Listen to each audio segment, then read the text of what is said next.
Hey guys, welcome back to the channel. So I'm out here on my back deck and we're getting ready to do our spring planting, and yeah, this is the current shape of this planter here. Now this is only like a year old, but you know, this is typical for what you get these days from the big box stores. This stuff doesn't last, so rather than going and buying another one, you know, I've got a bunch of PVC, 3/4 inch PVC left over from doing this house and the garage and everything, and I think I'm going to try to just make one. So I thought I'd get the camera out and bring you guys along. So if you want to see how to make, or how I'm going to make a planter box, I don't know if it's the right way or a how-to, but this is how I'm going to do it, then stick around and we'll I think we'll make maybe a good 4-footer here. So if you're interested in that, stick around and come along with me.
use this PVC cement 705.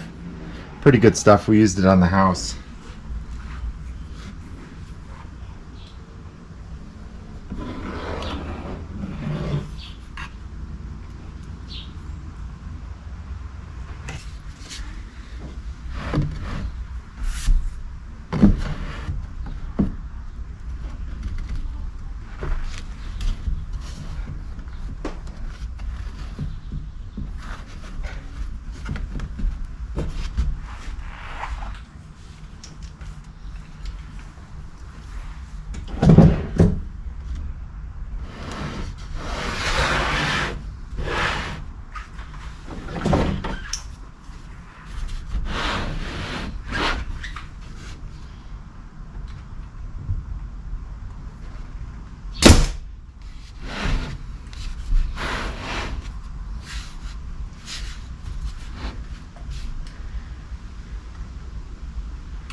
Okay guys, got one of them put together here. This is the smallest of the three. This is the 25-inch one. So now I'm going to go up and make the bottom. Just assembling it here on the radial arm saw table. Probably not the best place to do that, but it works. I did check it for square, and it is nice and square when I glued it up. If you guys saw it, I'm using this 705 PVC adhesive from Weldon. We use this a lot on the house with all the PVC joints and everything around all the windows and all of that. So yeah, so I'll head upstairs and cut out a bottom for this, and then we'll flip it over, and I'll probably use screws, stainless steel trim screws, just to hold that bottom in. I don't know if I'll glue it. I might glue it, but I don't want to just trust brads. I'd rather get some good screws in there because it's going to hold a lot of weight. And then I've been debating on trimming out the front here. Now doing maybe a picture frame, and I thought maybe I come down inch and a half and do a border. So I don't know, but we'll figure it out.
Okay guys, there's another one. This is the second largest one. This one's going to go right over here, right at the end of the deck part that faces the driveway here. So let's we're going to go up and cut the bottom now. The bottom will really square it up, although I did check it and it's pretty good. I would say it's you know, maybe a 16th, I don't know. It's not off by much.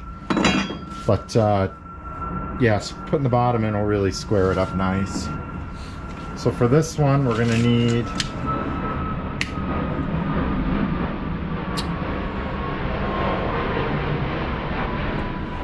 the 7 7/8 there. Sorry for the plane noise.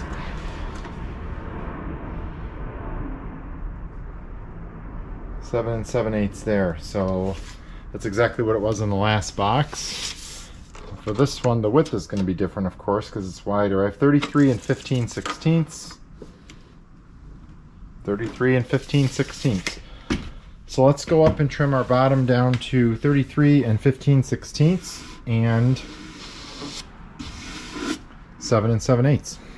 And I'll probably just take this right up there with me like I did the last one, and that way I can test it as I go and just kind of hammer it in. And then I'll bring it down here. We'll do the trim screws in it, which really seems to make things nice and solid, and it holds the bottom in really well too, because I don't want to worry about the bottom, you know, dropping out of this thing. So the galvanized nails I think would do fine, but these little oh, where are they here? These little white GRK trim screws I picked up at, I think, Home Depot seem to work really good. They're really small, you can barely see them. And I think, like I mentioned, I'm going to cover all the screws and nail holes around the outside anyway with a little picture frame.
Alright guys, a quick break in the planter box video here to show you the content of another video that's coming. So I'm up here in the second floor of my shop, and I really still need to finish this out up here, but I've never really done a shop tour or anything like that. I could do that in a future video if you guys are interested. But up here I've got these 4-foot T8 LEDs, and they're like, I don't know, 32 watts each we're looking at. And man, when these things are on, I mean, they really pull down a lot of power. So right now, I mean, we're showing that we're pulling 530 watts just for these lights. I mean, that's the only thing on this circuit. So I went ahead and ordered some LEDs, some 4-foot T8 LEDs on Amazon. I'll put a link in the description on that video. But in a future video, what I'm going to do is go ahead and replace these. I'm going to pull all these out. We're going to bypass the ballast, and we're going to install these 4-foot T8 tubes They're 6000K, so it should be nice, make it nice and bright up here. And then I've got another one in the stairwell there that I bought that worked great for like the first, I don't know, couple of months. And then as you can see, either the ballast is shot or the bulbs are junk or one of the two, but it'll be nice to put LEDs in there so I never have to worry about that again. But yeah, anyway, just thought I'd break in here and show you what's coming in a future video. And then I mean, plans are I'd love to finish this out up here. I mean, I have so many projects going on that it's kind of hard because it's a working woodworking shop. Like I use every single one of these tools pretty much on a regular basis, and it's hard to kind of pause and actually spend some time working on the shop itself. But I know a lot of you guys out there like that sort of content, so if you do, let me know down in the comments, and maybe I'll make it a priority just so I can make the YouTube videos out of it. But anyway, I'm going to go ahead and set this aside. We're going to cut up that last piece of PVC here to 9 1/4 to get the two ends for the 4-foot box, and this is the bottom. We'll go ahead and keep putting that together and see if we can finish this project up.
I know I marked them at 3. I'm actually drilling them a little bit to the outside of that, so I mean, it's just, it doesn't have to be perfect, it's just drain holes.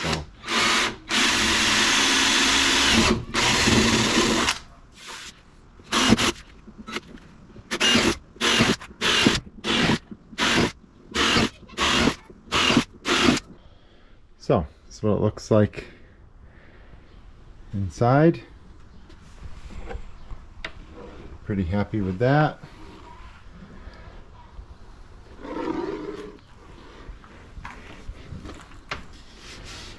Get the other two over there.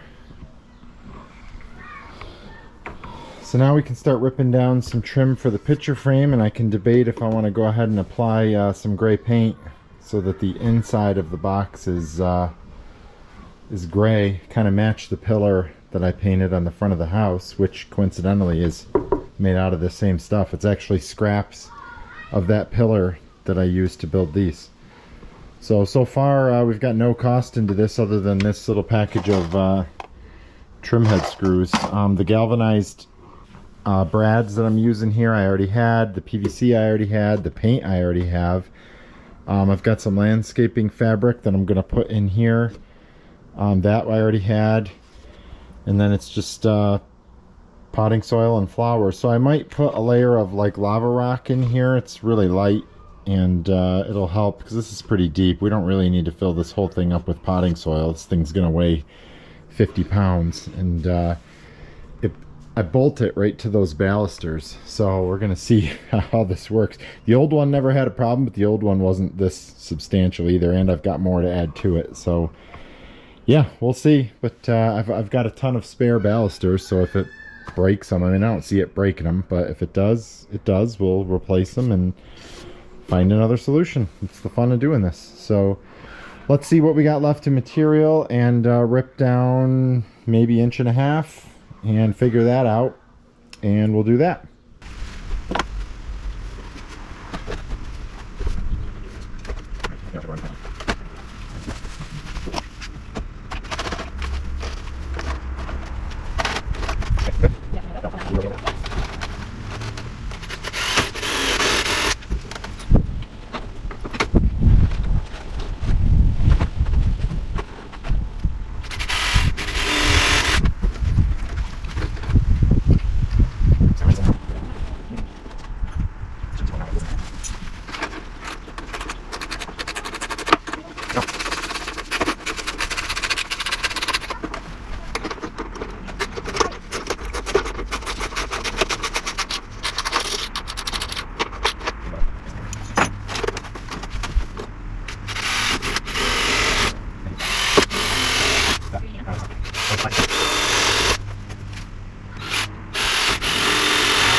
Alright guys, just mounted all the boxes. You just saw me do that. So all I do is drill right through the these plastic balusters, and I mean, it's plenty strong. This thing isn't going anywhere, so should be fine. Like I said earlier, if it fails, I've got spares of these, and you know, I can always replace them. But 1/4 by 3-inch bolts, and I came 2 inches down and then 7 inches down because these are a 9 1/4 box, and I tucked it right up underneath the railing on this side here.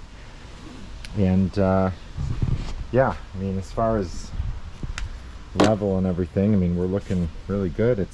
Everything's good. If anything, a couple of them are a little high on the outside, which is perfect because as we add weight with the potting soil and everything else, you know, it'll draw the front down. But as you can see, I mean, we're right on, nice and solid. So yeah, went ahead and did all 3 of them. There's the big one, that's the 48-inch one there. This is the smaller 24, and then this was like the 36. So yeah, next step is I'm going to take some of this landscape fabric here, which the water should run through that, and we're going to fill them. I'll put that down first, and then went to Lowe's and picked up some of this lava rock. It's more for like your barbecue or your grill, but it's really light. And what I think I'm going to do is fill up as much as I can, you know, maybe a couple of inches on the bottom, so that we're not filling this whole thing with potting soil and making these really heavy. And then we've got potting soil and plants, and my wife's going to plant them. So here we go.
No, she's not.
Okay guys, so for paint, just using some Sherwin Williams Duration, and this is actually a, see, it says white match and custom vinyl safe. So what I did back in 2015 when we built the addition was I took a brand new piece of Timber Ridge Versatex, which is what we used on you know, the entire house, and I took it to Sherwin Williams and had them match the color exactly. But I had them put it into a whatever it is, vinyl safe formula that they can do, and so it's meant for sticking to PVC. And I've used it quite a bit on most of the trim on the house. I haven't painted all the trim, I've left a lot of it natural, but some of it I've touched up, and it's an exact match. You can't tell what I've painted and what I haven't, and I have had no problems with it peeling or coming off. So one of the nice things this will do is it's going to seal the end grain.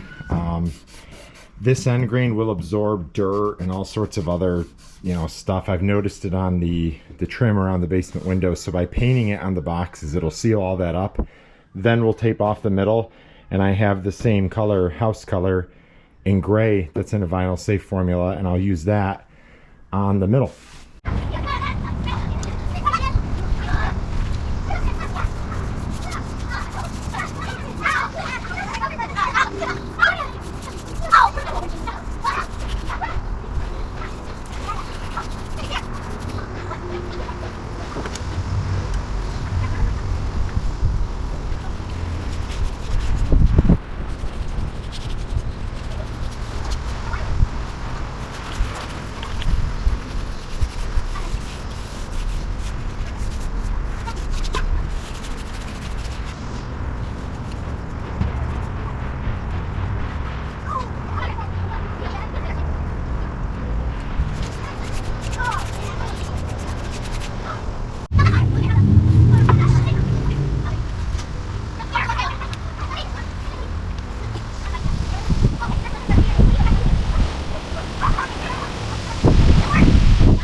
Okay guys, so here is the final result.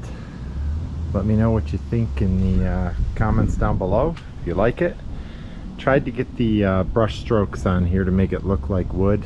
You know, try to make it kind of look like the timber ridge, which has the ridges in it to make it look like wood. That's a Versatex product. Obviously all the PVC that I used here is Versatex, but this wasn't pre-ridge, this was all smooth. So yeah, I did 2 coats of the white vinyl safe paint and then 2 coats of the gray in the middle, and overall I think it turned out pretty well. I'm happy with it. But thanks for sticking around this long. I think this video might have gotten a little bit longer than what I wanted it to be. So if you're still here at the end, thank you. I appreciate it. And yeah, it was fun little weekend project to knock these out. And I think they look a little bit better than the ones at the beginning, which was right about here where we started. So let me know what you guys think. Hopefully you think this is an improvement. And stay tuned for the next one. Thanks, guys.